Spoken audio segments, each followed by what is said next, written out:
is Jewel. You don't need to know who I am, but you should know why I'm here. My grandpa, Stephen, is an author of a new exciting play called When the Break Happened in Orangeburg County.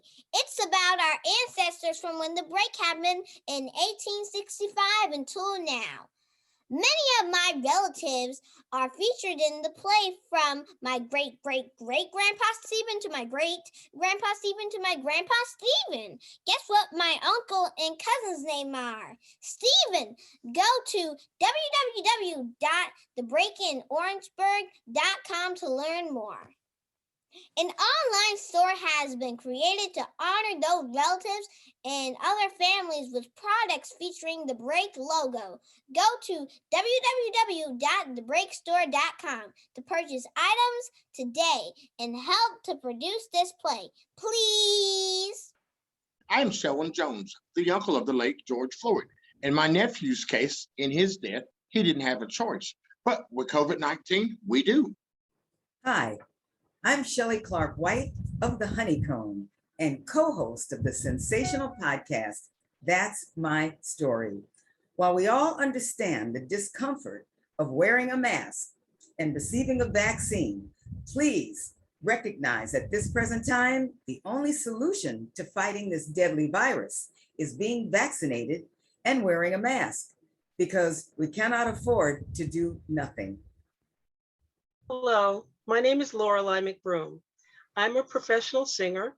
I've worked with Pink Floyd, the Rolling Stones, Nile Rodgers, and presently with the McBroom sisters. The facts are 99.5% of all COVID deaths are among those who are unvaccinated and who refuse to wear a mask. Hi, and I'm Ken Knox of the group, chairman of the board and co-host of the awesome podcast, That's My Story. So why play Russian roulette with your life and those of your family? COVID is real and it is on the rise. It is not going away unless we as a society together save society. And I'm Stephen Davis, the host of the show about stuff, the Stephen Davis Show.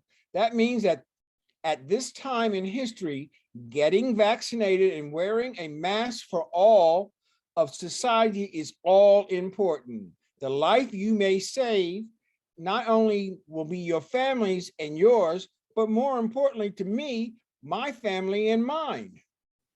Do us a favor. Get vaccinated. Wear your mask, please. Welcome to a new podcast show about stuff. It's the show about stuff, the Stephen Davis Show. Here's you host, Stephen Davis. Hey to all, welcome to the show about stuff, the Stephen Davis Show. My wonderful guest today is Deborah McPhatter, the chairwoman of the North Carolina Music Hall of Fame, and she is the daughter of the legendary and iconic singer Clyde McPhatter, the creator of the singing group The Drifters, and the first artist that was voted twice into the Rock and Roll Hall of Fame. Welcome, Deborah. How are you doing today? I am fantastic. Thanks for asking. I hear you were a New Yorker who abandoned us here in New York. Yes, I packed my bags. I got out of Dodge, Long Island, the West Hempstead Lakeview area. Oh, okay. All right. It wasn't too far out. Not far.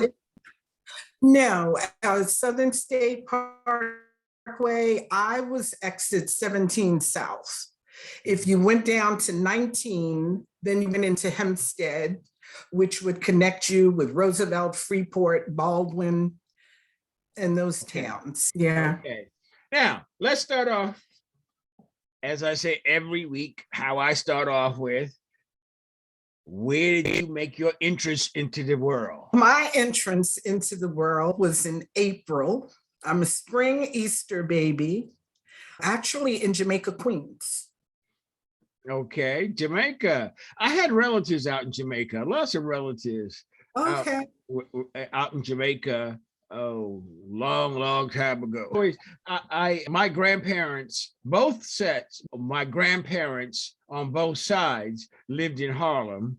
Oh, okay. Having come up from South Carolina, and they were in that particular area, but they had brothers and sisters who made it and moved out to Jamaica and got them a house. That's right, because back then, that's what our people did. Jamaica was the haven. Once you made it, that's where you went. The school system, I believe, rumor has it that it was better than being right there in Harlem and certain parts of Brooklyn.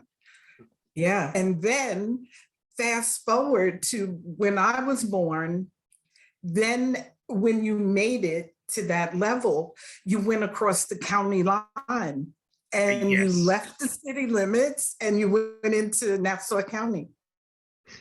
That's the way the migration happened, from the South to Harlem, and then into Queens, and then into Long Island. That's when you really made it. Oh yeah, definitely. Once you hit it, and you know what would be so annoying to me? My family business was always in Queens on Merrick Boulevard, but when there was something going on, either at the Apollo or anywhere in Manhattan, and you said to somebody, come on, let's go, let's get together, let's go in the city and do XYZ, very lazy. No, it's going in the city and the traffic. And I'm looking at them like, what the heck?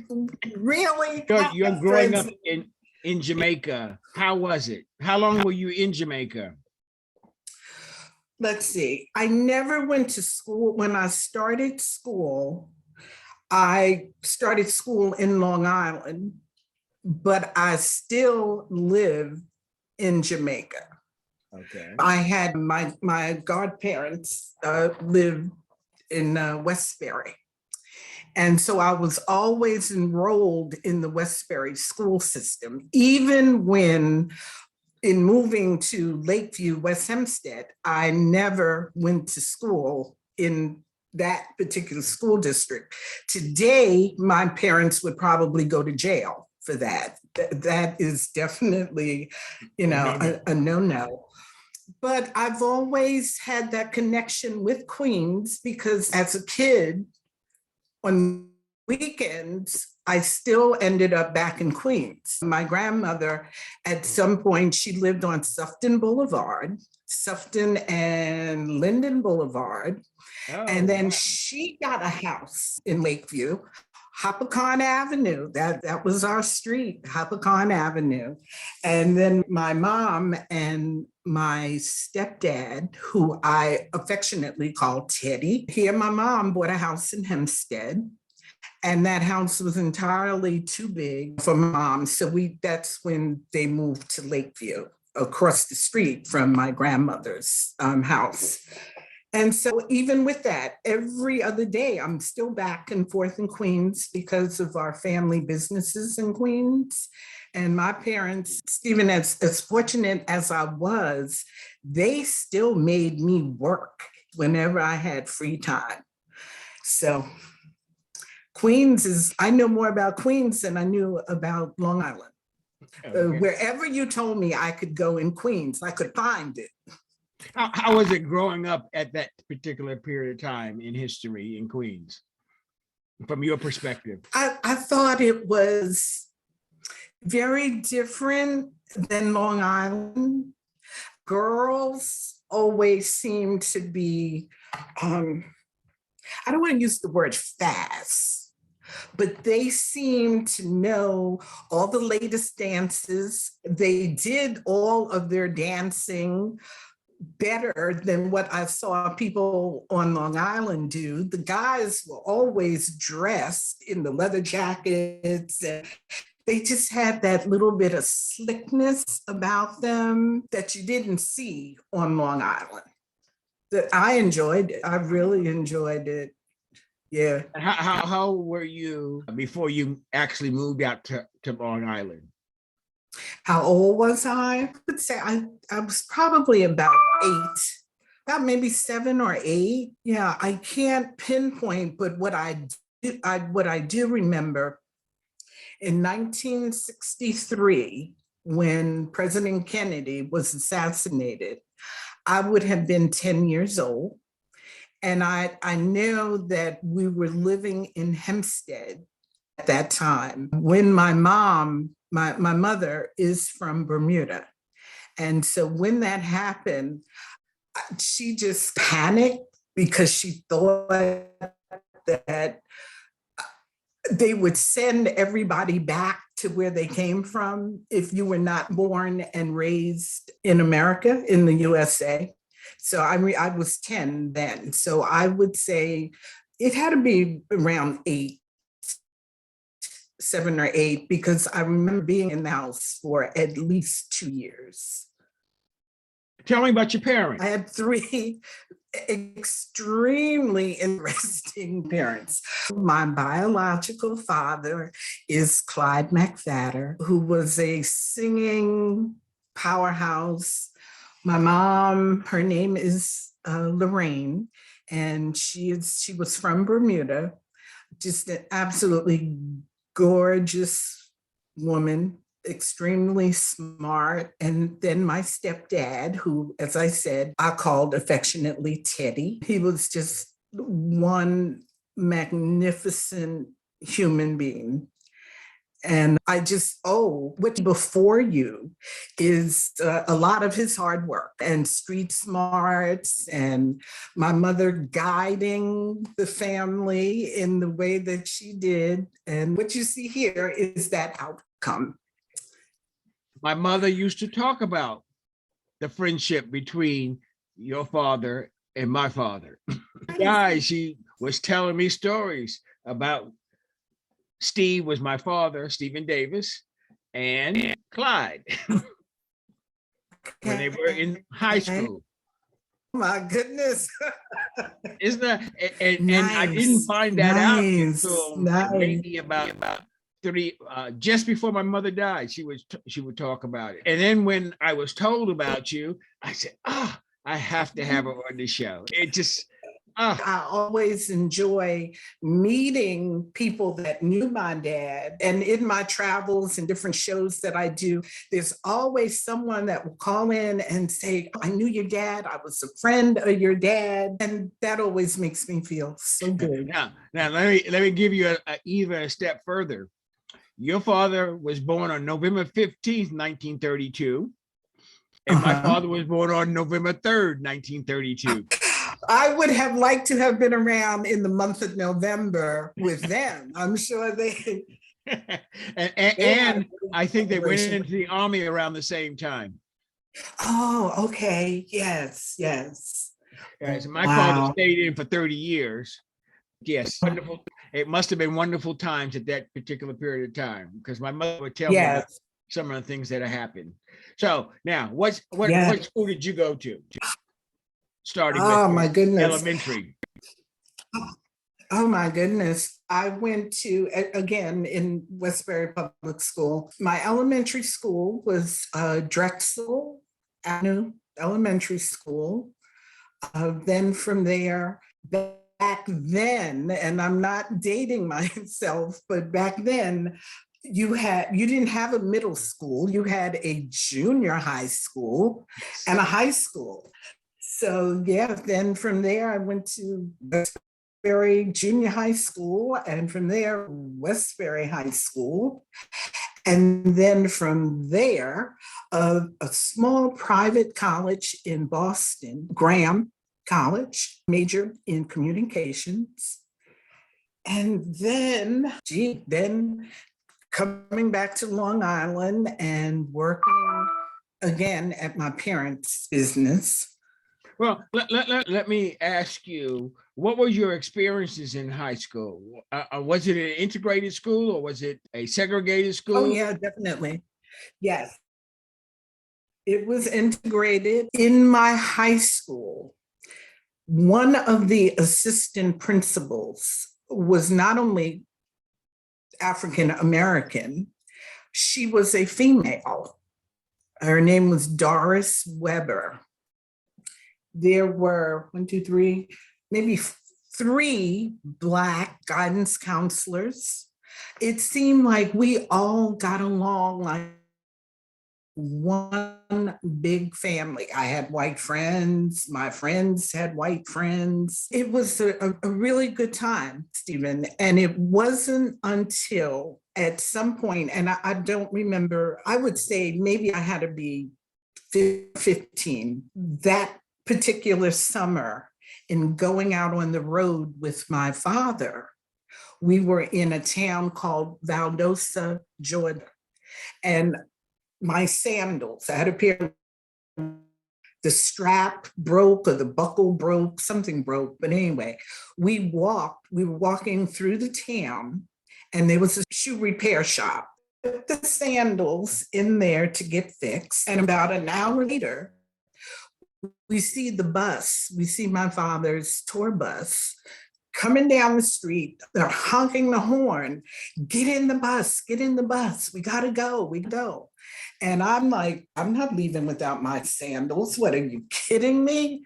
And my dad literally had to pick me and put me on this bus, Stephen, because I'm a shoe freak, have always been a shoe freak, and I'm not without my shoes. And so my dad is pointing because you could see the KKK coming down the street with the hoods, just chanting. And I was done for the next 6 months behind that because I had not experienced anything like that in being in the North. And where my dad lived there in Inglewood, New Jersey, at that time, he had neighbors that were, as a matter of fact, the couple that lived next door to him, it was a Black doctor who was married to a white woman. So I know everybody didn't get along, and there wasn't any place that I can remember being told that I could not go to until I went out on the road with my dad. And that's where I saw for colors only, for the bathroom and the water fountains. I think that's when things with me started to change a little bit because you become aware, you see it firsthand. This is what is really going on out here. And that is probably one of the reasons why at that point, I was determined that I would never, ever be in show business. Not my thing. Now, what you're talking about your family having a business. What kind of business did they have? They had, at some point, they had a mobile gas station, and that was on Farmers Boulevard and Murdoch, on the corner of Farmers and Murdoch. And I actually, coming home from school and on weekends, I would be out there pumping gas. And I would get tips. Guys pull up. Back then, when you pulled into a gas station, there was always somebody that pumped your gas and they washed your window. They checked the air in the tires. Those were the days. So that's what I would do. And I would always get tips. Stephen, I would get a bucket full of tips. And oh my goodness, my mom, and again, I call my stepdad my father as well, they would tell me, you've got to share those tips with the guys that work here. And I'm like, what? Like, you had to be there. I'm telling you. But Teddy would be like, girl, don't be selfish. Do you know this is your property? This is your business. You don't need for nothing. Share, you have to share. I was like, I gotta give up my tips. And so I would be like, oh God. And so I would, on the good side of that, Stephen, those guys that worked for us, they were real sweethearts. They went to lunch, they would bring me lunch, and I couldn't pay them for it. If something happened to my car and I called there and said, oh, my car, whatever, boom, they're right there to help. So that was the gas station. And then over on Merrick Boulevard, Merrick and 108th Avenue, they own the Queens Village Auto Radiator Repair Shop, and which that dealt with just the cooling system and the gas tank of your car. And then next to that corner piece of property, there was a two-family huge house. And for whatever reason, I don't know, the people that own the house lost the house, and it came up on the city auction block, and I bought it. And my mother and I ended up putting our used car lot there. Now, you go from high school, what college did you go to? Graham was, and I say was, Graham was in Boston. It was right there on Commonwealth Avenue next door to Boston College. Ended up buying Graham College, and that is now their College of Communication Studies. We had the old Commonwealth Hotel there in Boston was our dorm. And we shared that dorm with Boston College, Graham College, Berkeley School of Music, and we had a few students there from Northeastern and MIT. And I think only if they were sophomores, because it was a distance to their actual campus. So most of them were able to have their car and drive back and forth. Have children, the best thing is to pack their bags and make sure they go away to college. If it's just for 1 year, that experience is wonderful. And what did you study? Communications. Oh, okay. Yeah. Yeah. Did you, in getting the degree in communications? No, I did not. I froze when it came time to do the microphones. Frightened me. I don't know why I'm sharing this with you, but this must be some form of therapy for me. Oh my God, Stephen, they frighten me. They really do. So that was not going to be my thing. So I am a business major and a paralegal. So it all worked out. And I never thought then that many years later that I would end up doing interviews and becoming the chairman of the board of the North Carolina Music Hall of Fame. Even in my job of 25 years in the human resource department for UPS, having to public speak at public functions, I freeze up once they put the microphone there. If you don't give me a microphone, I'm good. You're good. You're good. Now, here you are. You graduate from college. I'm looking at you. You're fine now. So back then, this fine woman come out. Where did you go straight to UPS, or you went to somewhere else? No. I went to my parents. I worked for my parents. Yeah, I'm telling you, Stephen, my parents were, as long as you got that, like, don't worry about it. You want a job? Come work for us. And that is exactly what I did. That was really convenient to be able to know that you got a job, no matter what, when you came out of school. That's right. That's exactly. My mom and Teddy, they were entrepreneurs. At some point, they owned a nightclub, although I never worked behind the bar of their nightclub. But it was the Smiling Horse, not necessarily, that particular club would not be the type of club that you and your significant other, or me and my significant other, would want to go to for a night out. It was a community place, not so good community, but a community place. They owned another club out in Glen Cove. That is where they had live entertainment. And I was much younger then. That I loved to go there on Saturday mornings with my mom when she would go and make sure the people were there to clean up, because normally on Saturdays, that's the live entertainment.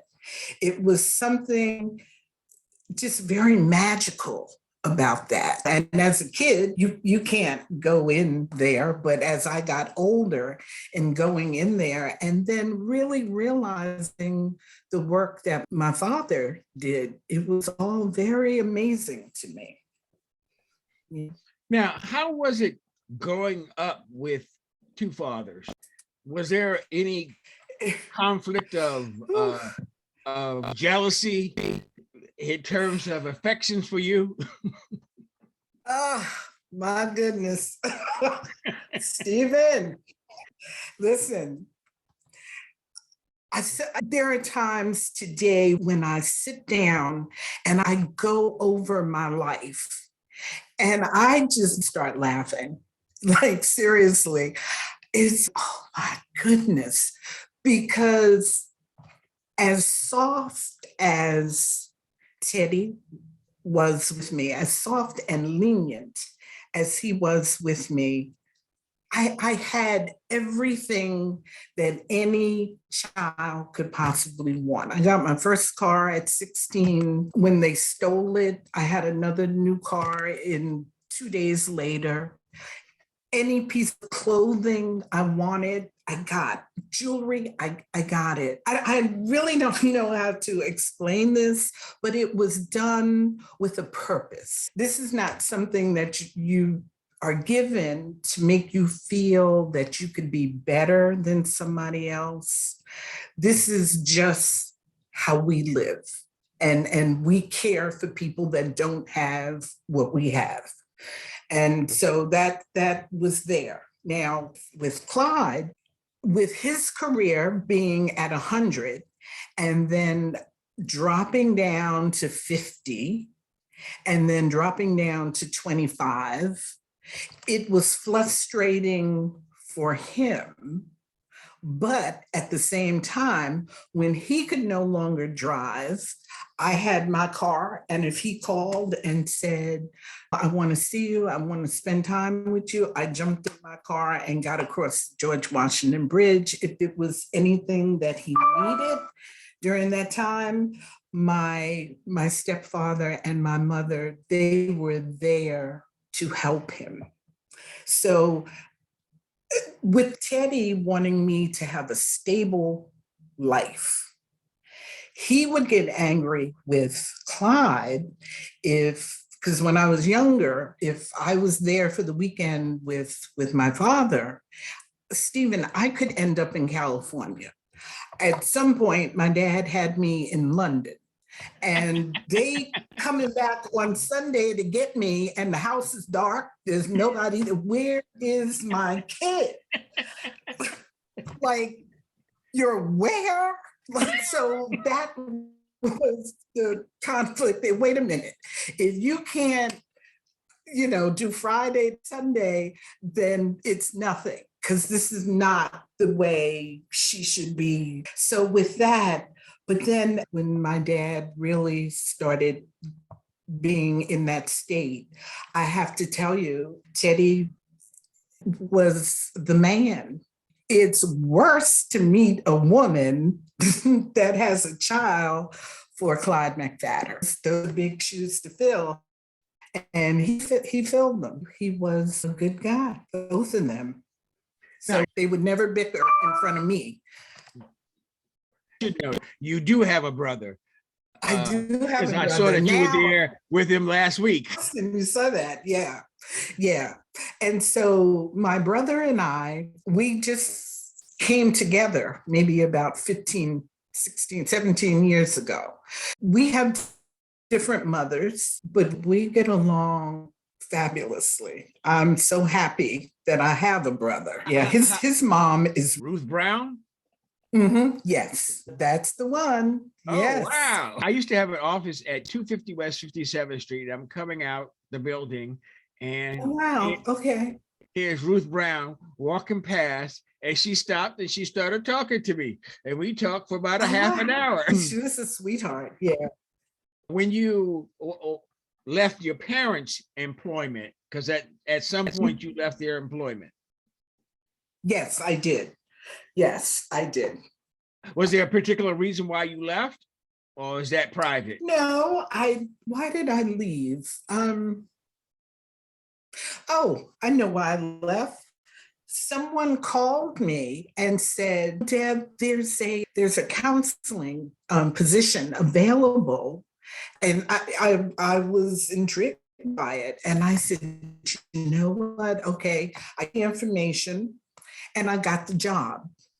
And I loved it. I loved it. However, at some point, they brought a patient into my office, and it was on a Friday, and that would have been starting my vacation. So when I got off from work that Friday, I would have been on vacation. This patient, at that time, I had long hair and always wore a ponytail to work. And as I was moving the chair for the patient to get in the chair, the McPhatter brought the patient in, I heard him speak. And that was something that he had not done since he had been admitted to Creedmoor Psychiatric Hospital. And by that time, I was trying to back up, because you're trained to know when they do something that they have never done, something is getting ready to happen. And he grabbed that ponytail and just beat me into Queens General Hospital. And so I was out of work for about a month and a half. And when I went back, I had that fear in me of mentally disturbed people. And I knew, I was like, this is not going to work. There was a time where I would go to work, I felt no fear. And at that time, I smoked cigarettes, and Creedmoor made their own cigarettes. So I always kept a drawer in my office that had Creedmoor cigarettes in it. Of course, I didn't smoke them. I was a cool smoker. Smoke cool. So if it wasn't a cool, I wouldn't smoke it. And patients would walk by and, hi, how are you? And they'd come in. I never feared that. If they smoked, I would give them a cigarette, and they would sit down, smoke a cigarette, and we chat, and they'd go on about their business. And so when I came back, I gave in my letter of resignation. And so that was that. So I went back to work for my parents. After that, this is where my mom and I opened up the used car lot. So we got our dealer license, and I loved going to the auctions. It was just so exciting and all that. How did you get to UPS? Or is that, or is there other places that you went to before you got to UPS? No, it was just a lot. And then that was going very well. I had a child, my daughter, her name is Dama. I had, by this time, my daughter, I believe she was probably about 2, maybe 2 or 3 years old. And she kept getting the runny eyes and all that. So I took her to the doctor. And she had very severe allergies and asthma. And so my doctor sent me to a specialist.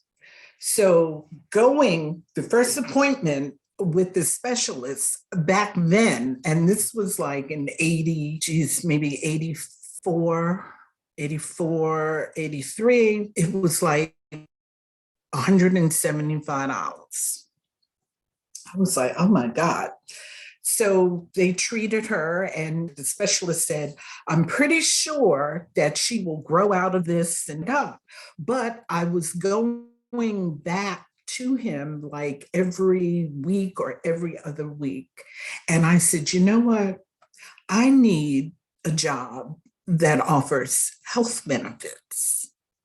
So I said, if I got something part-time, I would have the time to still do my auction and still work. Just out of a clear blue sky, one day I picked up the newspaper and I saw where UPS was hiring. Now, I had no idea what UPS was. Like you see the brown trucks and all that. I had not a clue. So anyway, I went, I filled out an application, but I knew someone that worked for an employment agency.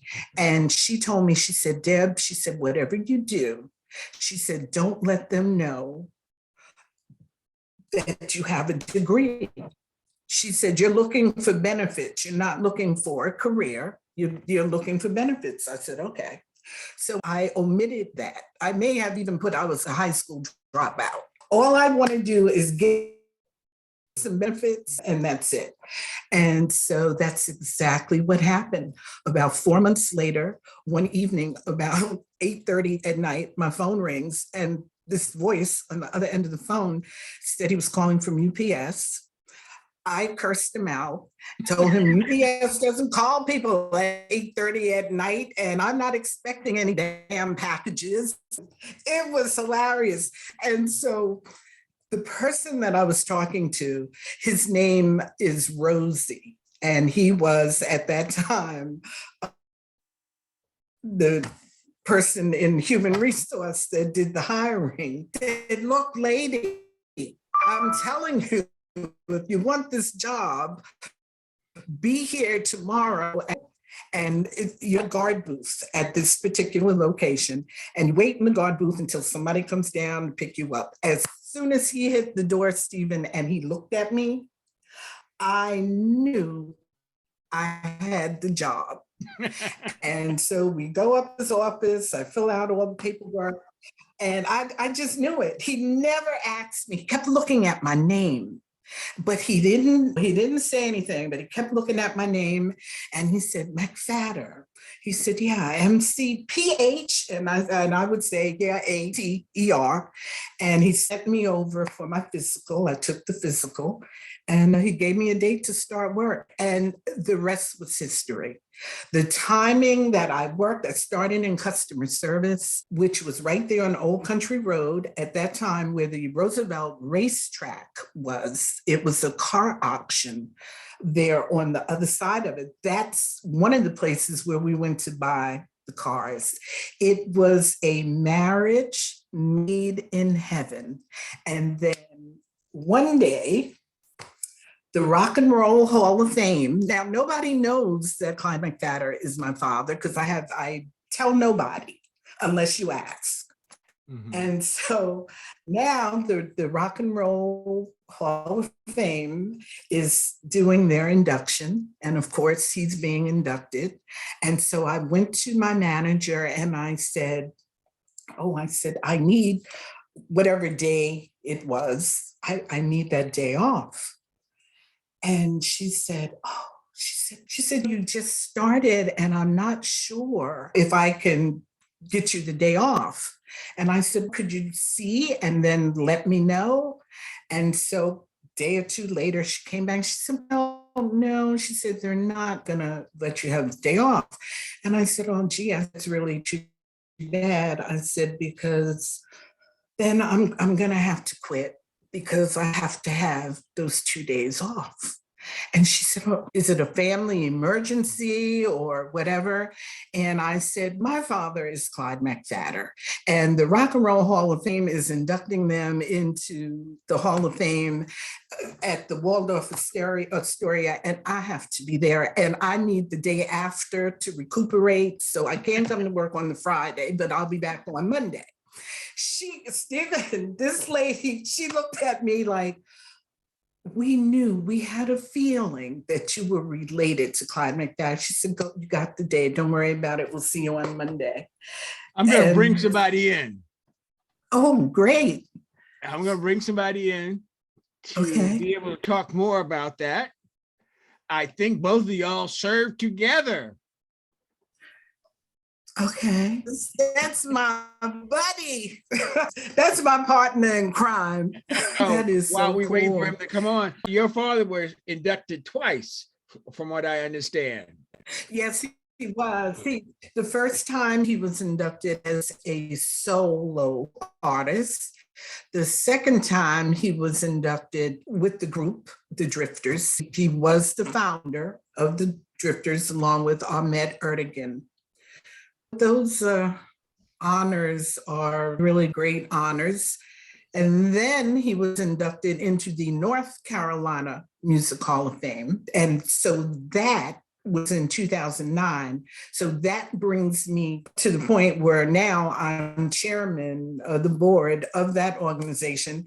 When you went to the Waldorf and you're among all of these people, and did you have to go up and say No, something I and collect the didn't. award? No, I didn't. There was Lena, who was one of my father's wives, and we really did not see eye to eye. So at some point in dealing with her, you have to have a different strategy. So you let her go right ahead because I have a plan. And without going into detail of that, she did. And that worked out. It worked out good. Hello, Ken. Hey, Hey, I just happened to be in the neighborhood. Don't tell my wife, I'm seeing my favorite girl right now. I know. And you know what? And she would probably say, oh, good, it's Debbie. Yeah, I know you guys are probably talking history. Can y'all see me at all? No, we can't see you right No, now. we can't see you, but we can hear Well, you. you know, might be best. So anyway, I just think, Tell me, how did the two of you all meet? Did you meet at the Hall of Fame or did you meet before? yeah, we met at the Hall of Fame. Debbie was down to pick up the award. Was it for your father or was it for the girl group? You know what? I think it was the year after my dad was inducted. I believe it was Shirley Austin of the Shirelles that I was there to represent her, to get her award for her. Yeah, and I met you and I believe it was Thomas. Yes. And there was another gentleman that was singing with you at that time. I don't remember his name. So name I haven't heard in a long time. Shirley Austin. Yeah. I used to know Shirley quite well. But yeah, that's how we met. And I was honored because when I found out she was the daughter of Clyde McPhatter, then I said, oh, I know somebody famous. It's been a beautiful relationship because she's the chairman of the board of the North Carolina Music Hall of Fame. And she has done some wonderful things by taking us in the right direction. And hey, I'm honored to be called her friend. And Ken, I was telling her, we started the broadcast off by saying to her that we had a connection. And the connection was her father and my father were best friends while they were in high school. Oh my God. And I didn't know that until my mother told me that maybe 2 or 3 years before she died. Oh, although I had heard about the relationship with Clyde McPhatter years before, but my mother went into details before she died. That's awesome. That is so that's so cool that you guys have connected. It really is. Yeah. Yeah. You never know what happens in life and who knows who. I always tell people, never talk about people because they will come back and say, that's my cousin. Oh, yeah. But I thank you so much, Ken, for being on the broadcast and surprising Deborah. I wish I couldn't make it home in time to be on, because I talked to Debbie yesterday and I said, hey, I got a doctor's appointment. Well, guess what? Yeah. I didn't. Yeah, I had to run out, but I couldn't get home in time. So I pulled over and connected with you guys. Deborah, Stephen is a wonderful guy. Yes. Very Yes. articulate. Just happy that after all these months that I'm able to be here and be on his show. That's right. That is right. I Yeah, appreciate it. we're thankful too.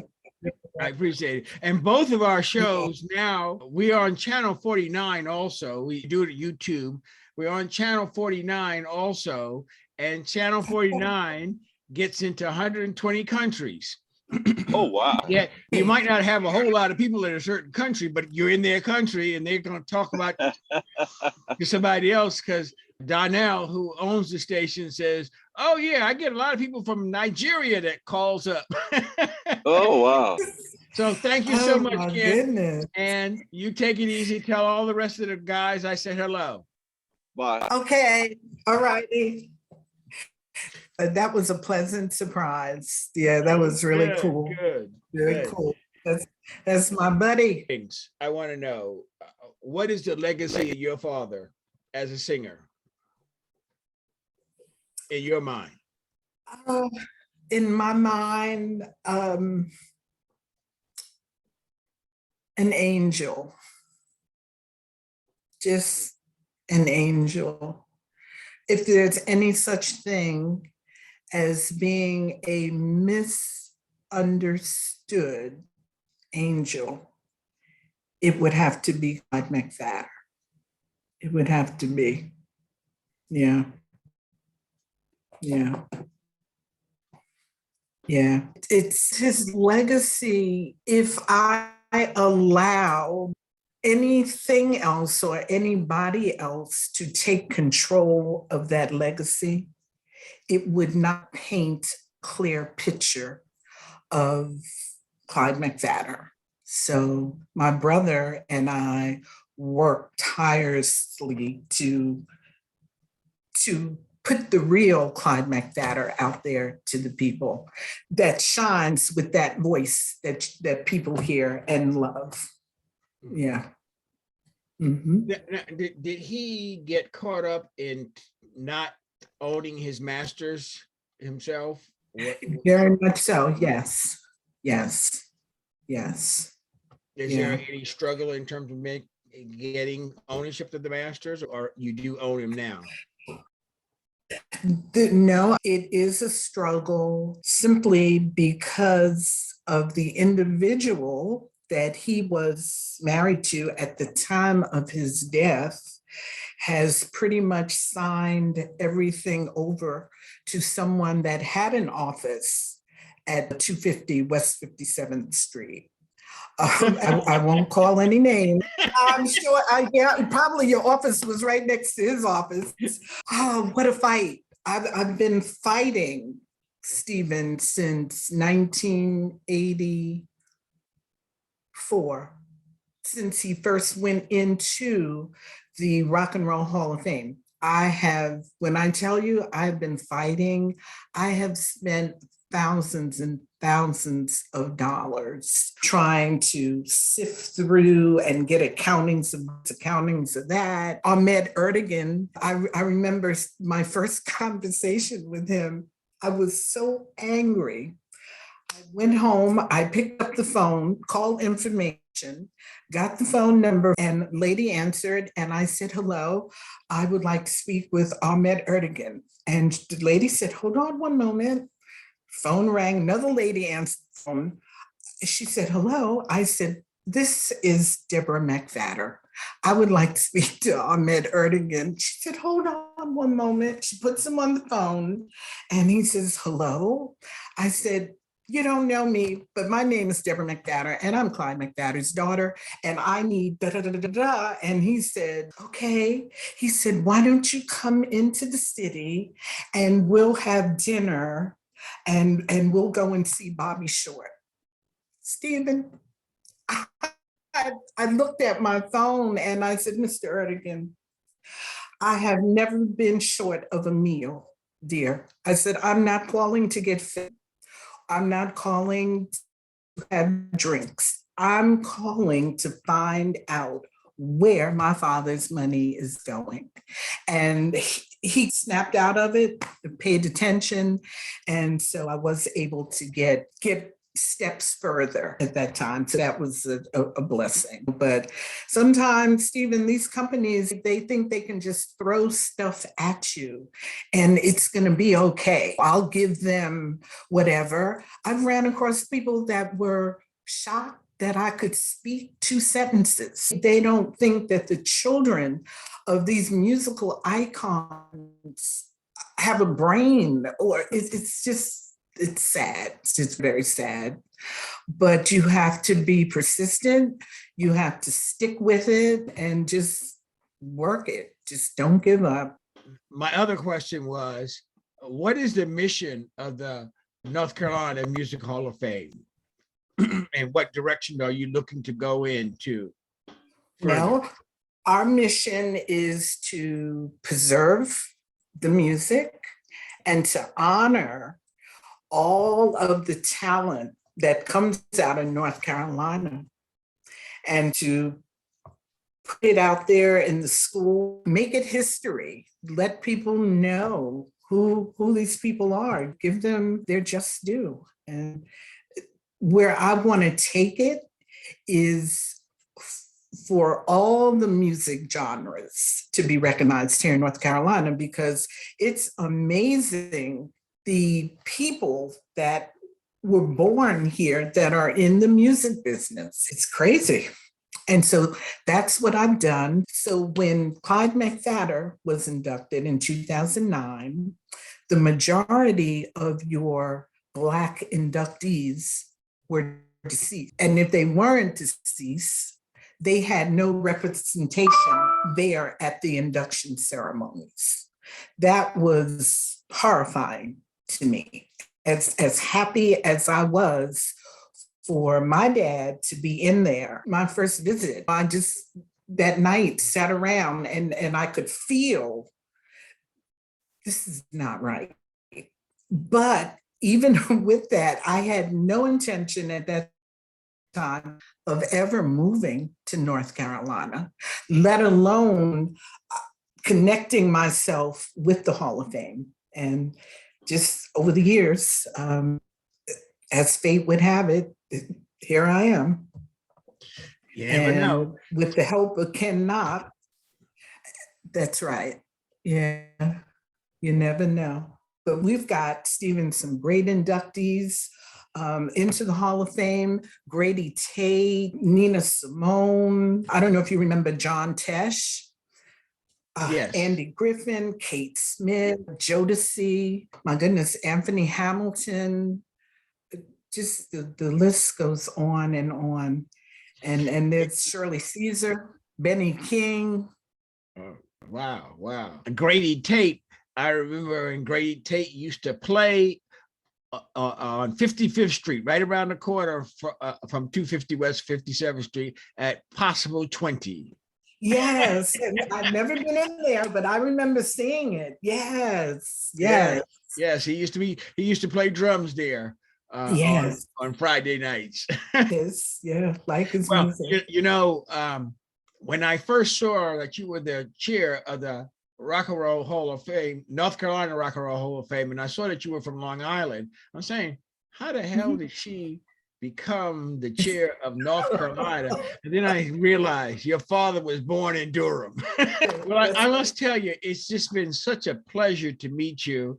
And when Ken Knox first told me about you being the chair of the board, and I remember my father was good friends. It was like, oh, I need to meet her.